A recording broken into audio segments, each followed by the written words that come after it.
艺术水阁好，国情解说2句含你做参考。解说，解文说理。好朋友，咱知影讲话爱看场所、看对象，搁有看场面。你像讲过去的艺界、歌艺的艺人当中有一句话咧讲戏箱，戏箱我知啊，国情啊，迄著服饰人啊，对，迄出名的小生吼，迄服饰啊、衫啦吼，也是头叉啦，拢迄个戏迷做互伊的呢。所以吼，有几落卡服饰人，对，啊服饰人就是戏箱，啊毋过戏箱搁另外一个描写呢。虽然毋知头拄啊国情咧讲戏迷，迄那艺人拄艺人中间私底下咧开讲，小生咧问小段讲哦，台顶红纸搭遮济，搭红纸就是赏金啦，迄毋你的戏箱上。虽然毋知伊著爱看人做戏。艺人对艺人会当讲戏箱，但是戏迷伫咧面前时，你袂当安尼讲哦。箱嘛，知国情啊，用箱啊，用物件来比评人，讲啊，迄咱的戏箱，人听着心内当然嘛爱叫啊。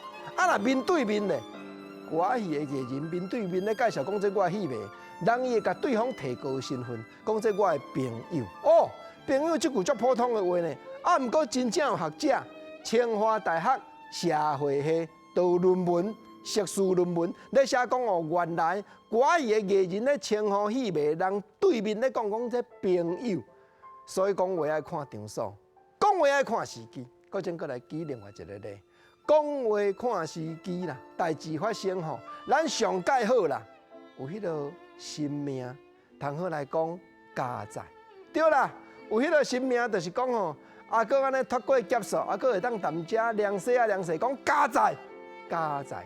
即句家财，国情头拄我来讲，这是该讲的啦。啊，若不该讲，上好唔通讲，就是另外迄句要财。人咧讲千金难买要财，要财我迄讲就唔通去。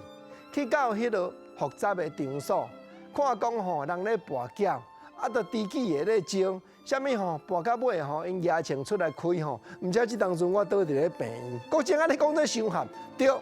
要知，国情头拄我咧讲，要知咱就唔通做。啊，若撞到代志，咱宁可讲吼，较保守咧，较小心咧。因为过去俗语话咧讲小心无事本啊。咱着爱吼脱过迄个灾的讲家财，唔通讲吼脱无过的时吼，伫咧甲人讲要知。该当讲家财，唔通讲要知。戏箱是尻川后讲的，当面咱讲戏袂爱讲朋友。